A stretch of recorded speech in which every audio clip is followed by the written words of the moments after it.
A incapacidade laboral face às medidas de isolamento social, a possibilidade de concessão de auxílio-doença previdenciário. Júlio Cláudio Marcondes Dimas de Melo. Introdução.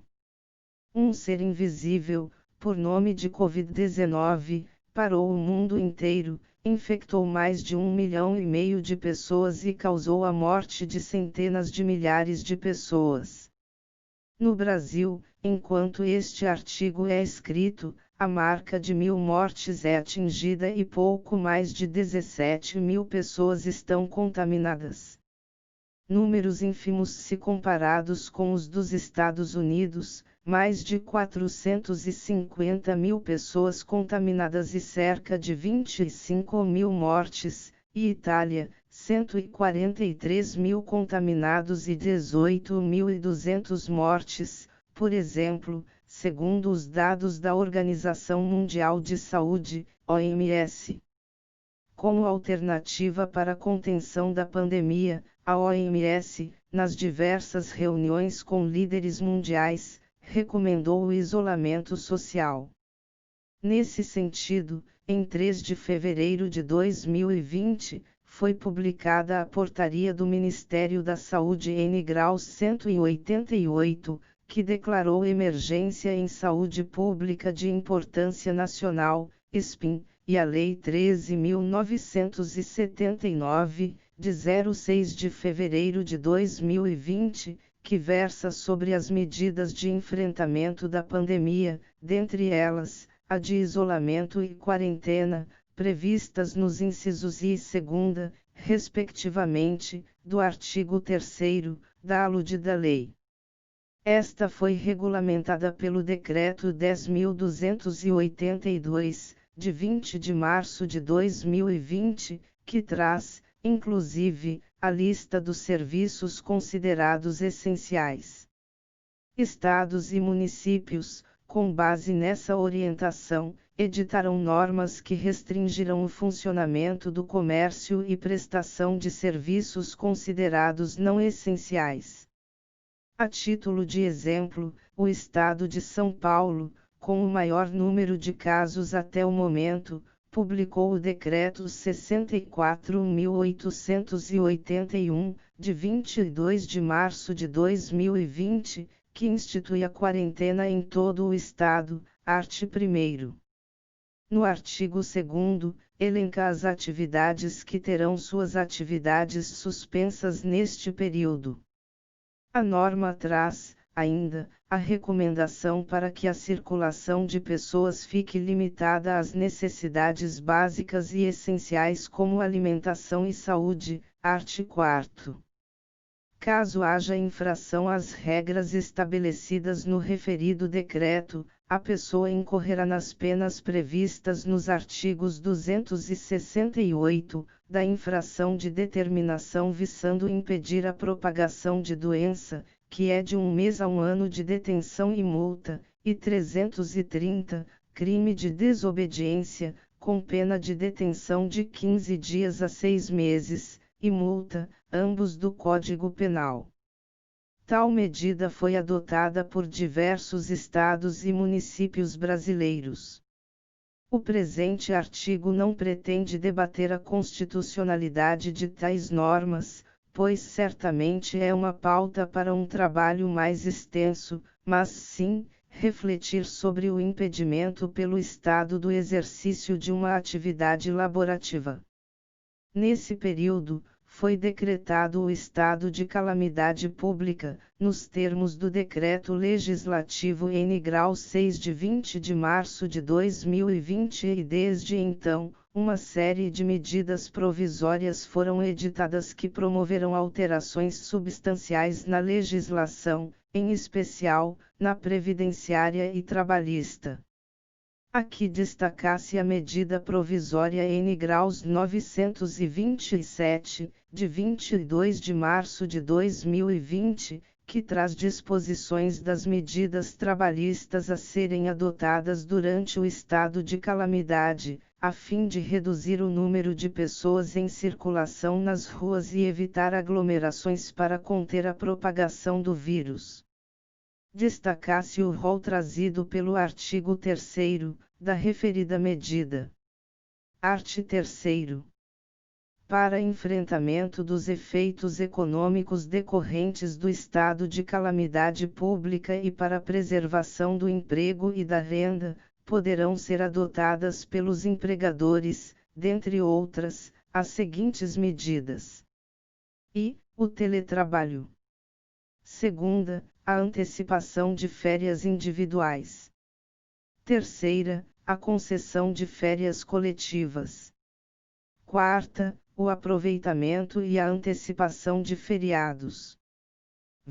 O banco de horas. Sexta, a suspensão de exigências administrativas em segurança e saúde no trabalho. Sétima, o direcionamento do trabalhador para qualificação, e oitava, o diferimento do recolhimento do Fundo de Garantia do Tempo de Serviço, FGTS. Contudo, a medida provisória N. 936 de 1º de abril de 2020, que tem por objetivo, art. 2º preservar o emprego e a renda, e garantir a continuidade das atividades laborais e empresariais, segunda, e reduzir o impacto social decorrente das consequências do estado de calamidade pública e de emergência de saúde pública, terceira, foi além e, em seu artigo 3º, apontou a possibilidade da suspensão temporária do contrato de trabalho, terceira, bem como a redução da jornada de trabalho, segunda. Nesses dois casos, concede-se o benefício emergencial de preservação do emprego, cuja base de cálculo do valor mensal será a do seguro-desemprego a que teria direito, nos termos do artigo 6º, da MP 936/20. Tal valor, possui natureza indenizatória, art. 9, 1 graus, inciso 2º, portanto, não integra a base de cálculo para imposto de renda e tampouco gerará contribuição para a Previdência Social, caso em que o trabalhador deverá efetuar o pagamento na modalidade contribuinte facultativo. As medidas de restrição ao funcionamento do comércio em geral e as medidas de isolamento social colocaram em tensão empresários e colaboradores, de um lado, os empresários, cujas atividades não se enquadram nos essenciais, terão dificuldades em arcar com as despesas de manutenção do negócio, de outro, os trabalhadores que não terão como trabalhar e poderão ter seu contrato de trabalho suspenso e ter sua renda diminuída, por conta das regras previstas na MP 936/20. Ambos os casos, surge a incapacidade de desempenho de suas atividades laborativas, por conta de um fato superveniente a qual nenhuma das partes possui responsabilidade, já que o impedimento do exercício do labor visa proteger a propagação do vírus que causou centenas de milhares de mortes ao redor do mundo. Isto posto, insurgem algumas questões como: seria o benefício emergencial o adequado para o caso? Esses custos não deveriam ficar às expensas da Previdência Social, tendo em vista que há uma fonte de custeio. Reduzir os proventos dos trabalhadores, que foram obrigados a deixar seus postos por determinação do Estado, seria a forma mais justa.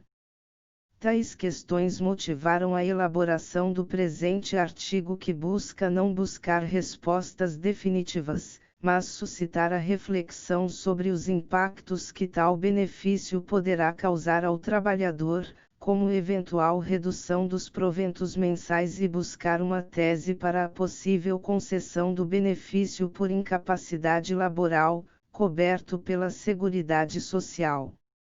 A Constituição Federal, em seu artigo 201, inciso I, diz: art. 201.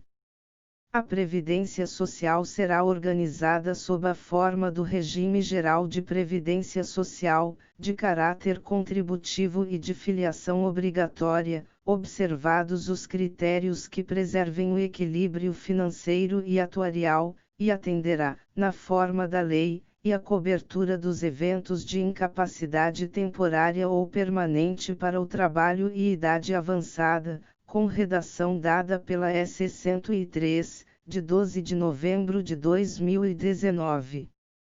Com base nessa redação, destaca-se que os filiados ao Regime Geral de Previdência Social, RGPS, possuem a cobertura dos infortúnios que resultem na incapacidade para o labor.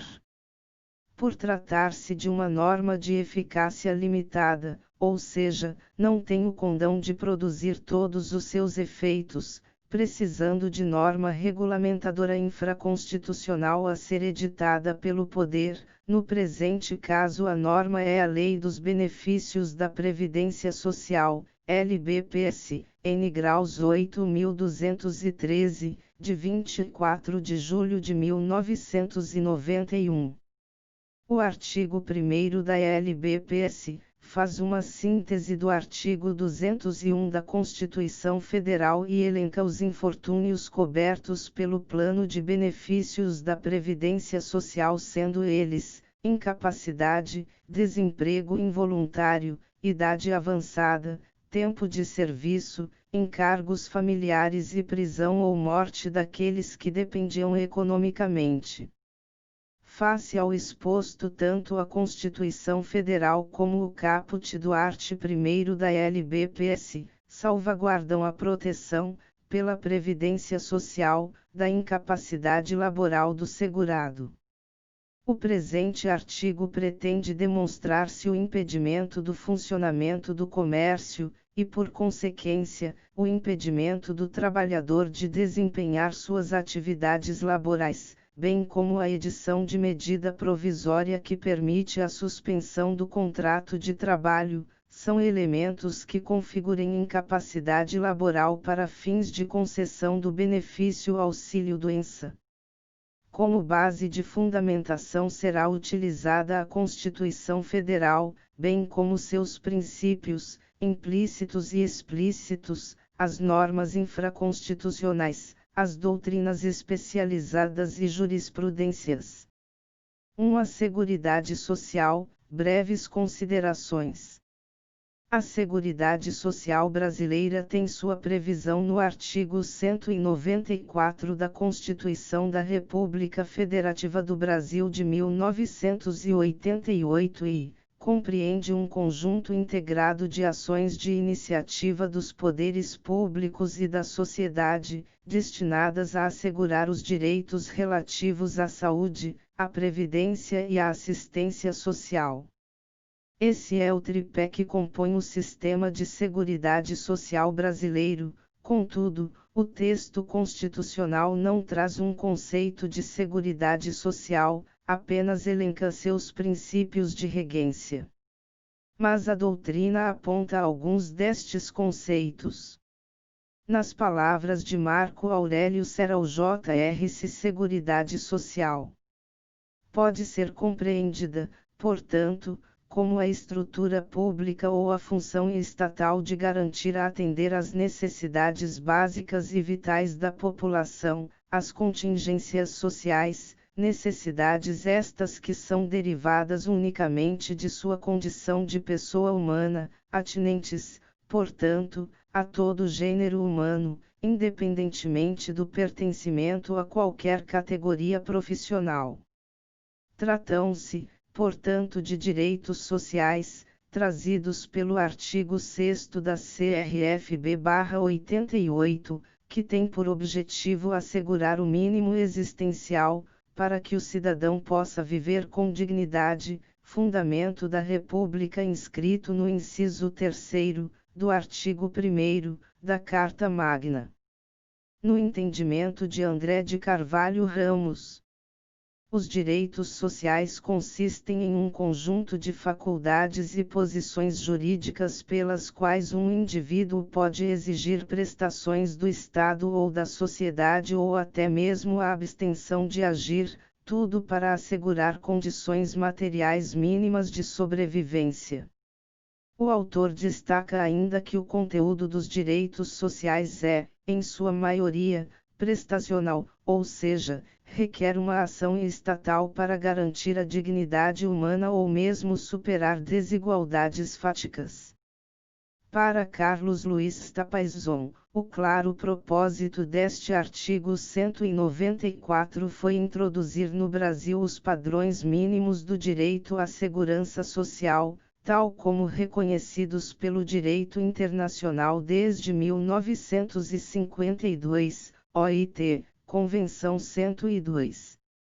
Importante frisar que tais prestações não se restringem às pecuniárias, podendo ser também, em espécie, ou seja, o acesso a um serviço público, por exemplo, o atendimento médico, no caso da saúde. No que concerne ao conteúdo prestacional pecuniário, ou de renda, ela pode se dividir em duas modalidades, a contributiva, previdência social, e não contributiva, assistência social, conforme leciona Tapaizon. A segurança social da renda assumiu duas modalidades nesse novo arranjo, contributiva e não contributiva. O Regime Geral de Previdência, art. 201, foi o arranjo contributivo instituído para ampliar o alcance do seguro, previdenciário e social, de renda e cobrir de algum modo trabalhadores urbanos e rurais. A modalidade não contributiva de segurança de renda foi instituída com os novos princípios e regras da assistência social, e não deve ser confundida com previdência, destina-se a alguns grupos em situação de extrema vulnerabilidade econômica, caso de idosos e de pessoas com deficiência em situação de carência de meios econômicos para prover a subsistência, art. 204, v. Desta tríade que compõe a Seguridade Social, o presente artigo dará destaque à Previdência Social, inscrita no artigo 201 e seguintes da Constituição Federal, mais especificamente, ao benefício por incapacidade laboral. 2. A Previdência Social e os benefícios por incapacidade. A Previdência Social, conforme dito anteriormente, é o ramo da Seguridade Social que possui um caráter prestacional, ou seja, seu acesso depende de filiação e contribuição ao sistema. Sua previsão está inscrita a partir do artigo 201 da Constituição Federal. Assim, a Previdência Social, além do caráter contributivo, tem-se a obrigatoriedade na filiação, sendo que essa obrigatoriedade se dá aos trabalhadores. Nas palavras dos doutrinadores Lazari e Castro, tem por finalidade que se evite o efeito danoso da imprevidência do trabalhador. Não se pode falar em previdência social se cada trabalhador puder, a seu talante, escolher se vai ou não contribuir para o fundo, pois estaria, mais uma vez, quebrando o ideal de solidariedade social. Além disso, a compulsoriedade da filiação está na impossibilidade de escolha de vinculação, ou não, ao regime geral de previdência para aqueles que desempenham uma atividade laboral, mesmo que de forma autônoma. No entanto, vale salientar que o sistema de previdência social prevê a modalidade facultativa, cujo fim é dar a possibilidade de oferecer cobertura àqueles que não exercem atividade remunerada. Tais contribuições possuem um caráter social na medida que garantem acesso à cobertura de alguns riscos sociais, como o caso de morte, invalidez, idade avançada e desemprego involuntário, todos listados nos incisos D e V do artigo 201 da Carta Magna.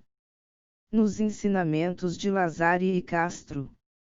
A Previdência Social é, portanto, o ramo da atuação estatal que visa a proteção dos riscos decorrentes da perda ou redução, permanente ou temporária, das condições de obter seu próprio sustento. Eis a razão pela qual se dá o nome de seguro social ao vínculo estabelecido entre o segurado da Previdência e o ente segurador estatal. Mas as prestações não são destinadas apenas à proteção aos riscos sociais dos segurados ao regime previdenciário, mas também aos dependentes deste. Nesse sentido, Serral Júnior ensina: segurados são aquelas pessoas diretamente vinculadas ao regime previdenciário, a partir do exercício de atividade remunerada não abrangida pela Previdência dos servidores públicos, ou outro regime previdenciário próprio, que possuem a obrigação de contribuir para a Previdência Social. Dependentes, por sua vez, são aquelas pessoas, indicadas por lei, que, por possuírem algum vínculo com o segurado, serão, para certos benefícios e serviços, abrangidos pela Previdência Social.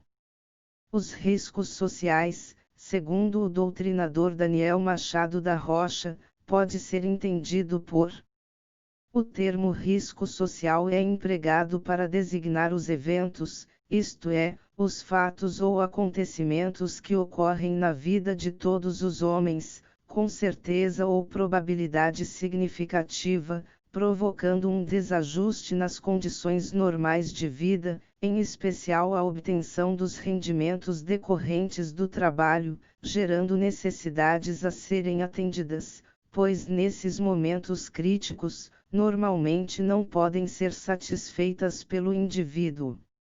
O autor destaca, ainda, que os regimes previdenciários têm por finalidade garantir a cobertura desses riscos para atender o segurado, como forma de ampará-lo quando da ocorrência de alguns fatores, previsíveis ou não, que possa resultar em impossibilidade de garantir seu sustento e de seus dependentes ou mesmo ocorra uma redução, integral ou parcial, dos rendimentos familiares. Dentre todos os riscos sociais elencados pelos incisos do artigo 201 da Constituição Federal de 1988, bem como no artigo 1º, da Lei 82131991, o presente artigo dará destaque à incapacidade laborativa, tendo em vista ser objeto do debate suscitado. 3. A incapacidade laboral no auxílio-doença. Depois de compreender que a Seguridade Social, em especial um de seus pilares, a Previdência Social, que tem por finalidade a cobertura de determinados riscos sociais.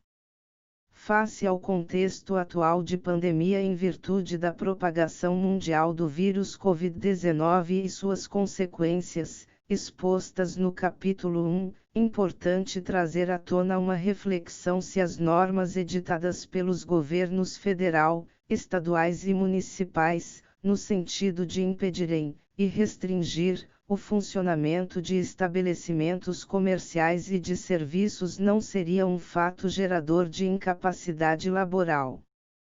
A previsão basilar deste direito, como dito, está inscrito no artigo 201, inciso I, da Constituição Federal, com a redação dada pela Emenda Constitucional N-Graus 103 de 12 de novembro de 2019 traz a previsão de cobertura de incapacidade laboral, art. 201, e cobertura dos eventos de incapacidade temporária ou permanente para o trabalho e idade avançada.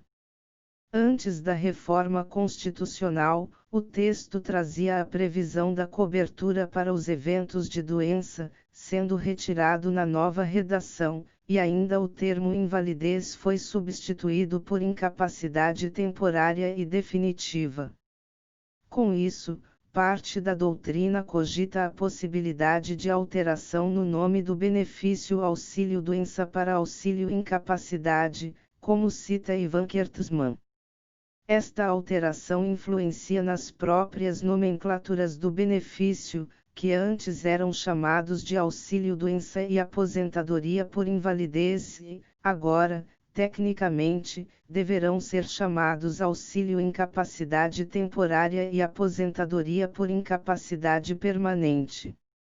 Contudo, tal modificação gera dupla interpretação ao texto constitucional. A primeira é de que a incapacidade não se dá apenas pela presença de doença, e a segunda é de que o benefício não é concedido apenas ao doente, mas a este que esteja incapaz para o trabalho.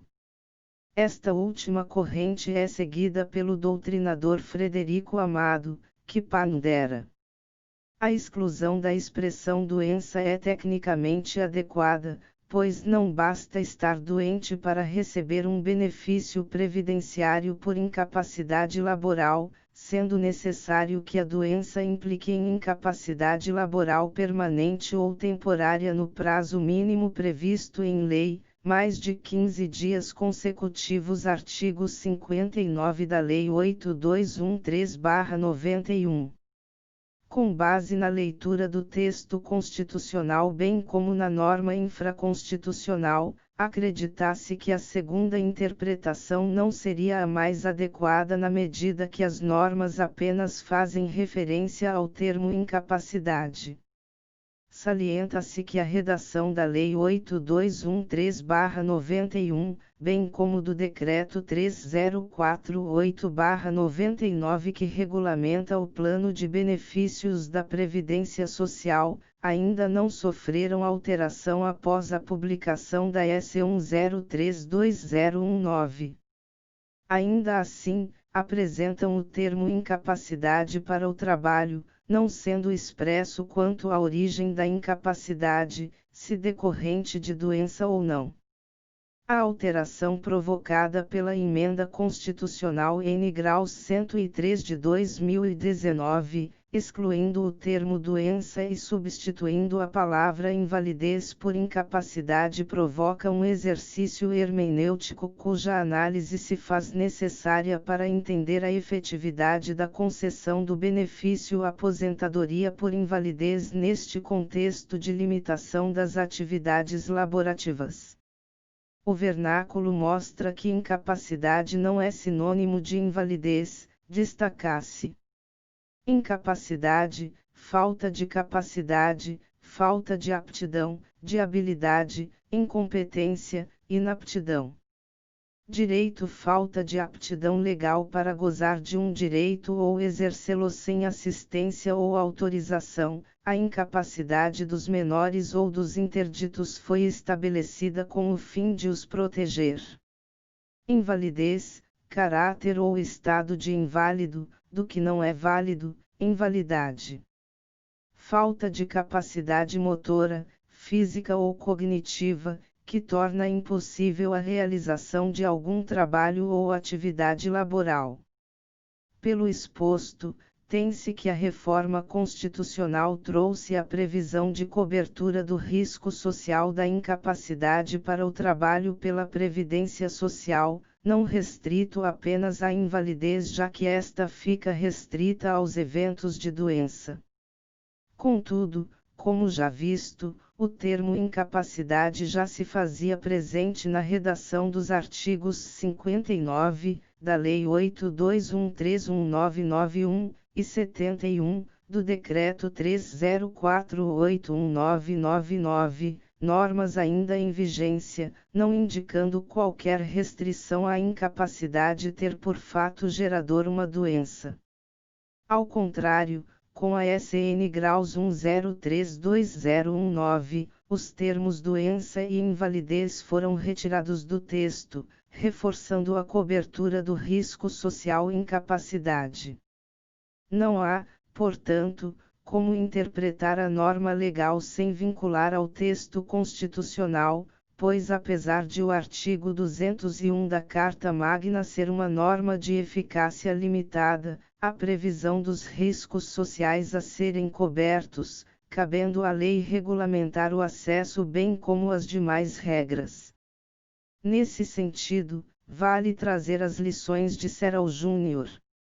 Muitas vezes, tratando-se da estrutura da Seguridade Social, a pretensão de limitação ou regulamentação daquele rol de direitos fundamentais acaba por restringir indevidamente seu conteúdo essencial, desbordando dos estreitos limites permitidos na relação entre direitos fundamentais e intervenção do legislador.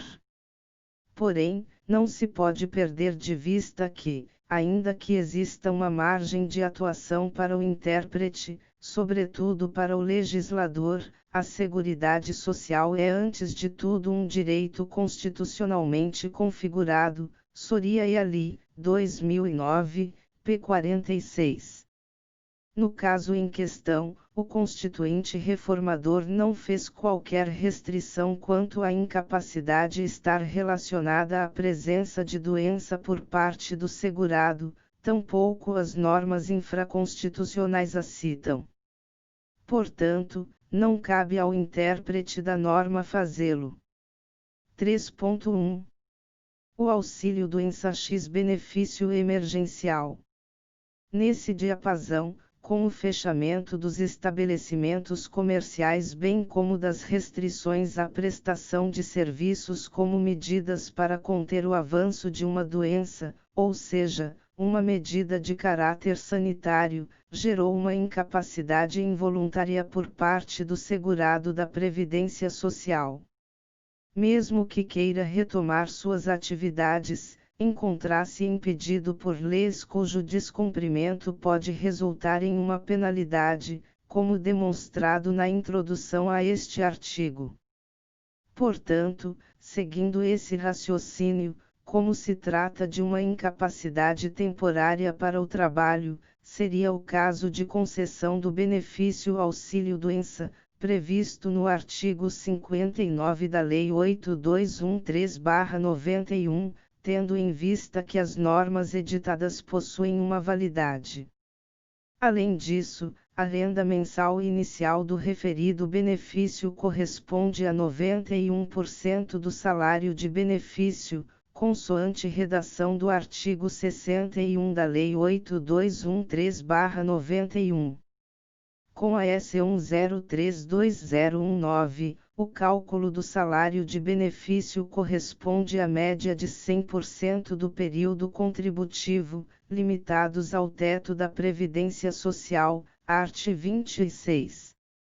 Com a percepção do auxílio-doença, a manutenção da qualidade de segurado, nos termos do artigo 15, inciso I, da Lei 8213/91, bem como tal período pode ser considerado no cômputo do tempo de serviço/contribuição, consoante o artigo 55, inciso 2, do mesmo diploma legal. Tal entendimento foi sedimentado pela Turma Nacional de Uniformização dos Juizados Especiais Federais, com a edição da súmula 73, que diz: Súmula 73 TNU, o tempo de gozo de auxílio-doença ou de aposentadoria por invalidez não decorrentes de acidente de trabalho só pode ser computado como tempo de contribuição ou para fins de carência quando intercalado entre períodos nos quais houve recolhimento de contribuições para a Previdência Social. Com a percepção de tal benefício, o segurado estará mais bem amparado para posteriores infortúnios laborais ou mesmo para garantir a aposentadoria futura. Por outro lado, a alternativa trazida pela medida provisória N graus 936/20 para suprir a lacuna do período que os trabalhadores e empresários estão sem poder desempenhar suas atividades, além da possibilidade de redução da jornada de trabalho, art. 7º, e a suspensão temporária do contrato laboral, art. 8º, prevê a concessão do benefício emergencial de manutenção do emprego e da renda. Este benefício possui uma natureza indenizatória, art. 9º, 1 graus, inciso 2º, ou seja, não produz reflexos para fins de Fundo de Garantia por Tempo de Serviço, FGTS, tampouco para cômputo do tempo de serviço/contribuição para fins previdenciários. Assim, caso o beneficiário queira que esse período seja contado futuramente, para fins previdenciários, deverá contribuir na modalidade facultativa. Além disso, o valor do benefício tem como base de cálculo o seguro-desemprego que teria direito, art. 6º, ou seja, não será superior a R$ 1.813,03, nos termos do artigo 1º da Portaria N. Graus 9142020, do Ministério da Economia. Para efeito comparativo, um segurado que tenha por salário de benefício no valor de R$ 3.000, caso recebesse o auxílio-doença, este seria no valor de R$ 2.730, R$ 2.730, já o benefício emergencial seria no valor de R$ 1.813,03, R$ 1.813,03, uma diferença de R$ 916,97, R$ 916,97, valor próximo a um salário mínimo. Desconta-se, ainda, deste valor, 20% caso queira o beneficiário ter o período contato para fins previdenciários, reduzindo ainda mais os proventos do trabalhador que está impossibilitado de desempenhar suas atividades laborais. 4 considerações finais. O isolamento social adotado em todo o mundo, como forma de conter o avanço do vírus Covid-19, bem como conter o número de mortes, aqui no Brasil colocou na berlinda empregadores e empregados. Aqueles ficaram com o ônus de arcar com as despesas da atividade empresária ou de serviço, bem como os custos com os funcionários. Já os empregados estão diante do risco de ingressarem na massa de mais de 12 milhões de desempregados no país, o que representa 11,6% da população. Com o atual cenário, esse índice, segundo dados da Fundação Getúlio Vargas, pode atingir 16,1% no segundo semestre de 2020. Mesmo os que têm mantido seu emprego ou atividade laboral, em alguns estados, como São Paulo, estão impossibilitados de exercê-la por força de normas, ou seja, ato que independe da vontade. Como demonstrado, a tentativa de desonerar o empresário e amparar o trabalhador contida nas diversas medidas provisórias editadas, em especial a 9362020, a que se fez referência neste artigo, mostra um desequilíbrio na medida que o benefício emergencial faz com que o trabalhador tenha, em alguns casos, uma considerável redução em seu rendimento mensal. Portanto, o trabalhador pagará a conta de estar impedido de retornar ao labor por uma força normativa e sanitária, necessária haja visto ser a única forma, até o momento, de conter o avanço da doença. Pelos fundamentos demonstrados no curso deste artigo, notório que está-se diante de uma incapacidade laborativa, risco social previsto constitucionalmente para que seja coberto pela Previdência Social. Por tratar-se de um evento temporário, caberia a concessão do auxílio-doença na medida que tal benefício tem o condão de amparar o segurado em casos de incapacidade temporária para o labor. Com o estudo concluiu-se que nem a Lei de Benefícios, Lei N. Graus 82131991, e o Decreto Regulamentador, Decreto N. Graus 30481999, traz a previsão de que o benefício será concedido apenas nos casos em que o fato gerador da incapacidade seja a doença.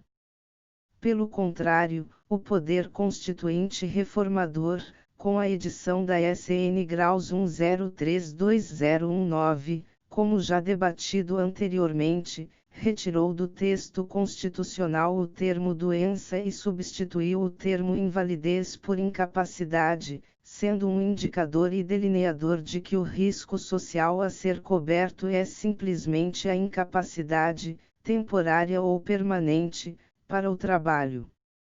Ressalta-se que, diante das experiências mundiais noticiadas pelos meios de comunicação e pelas orientações da Organização Mundial de Saúde, OMS, o isolamento social é, até o momento, o remédio mais eficaz no avanço da doença e, por consequência, na preservação da saúde e da vida da população. Contudo, não se pode imputar ao trabalhador o ônus de tais medidas estatais, tendo em vista que alguns riscos e infortúnios sociais devem ser suportados pelo Estado, nos termos previstos pela Constituição Federal. Por isso tal reflexão se mostra importante e necessária.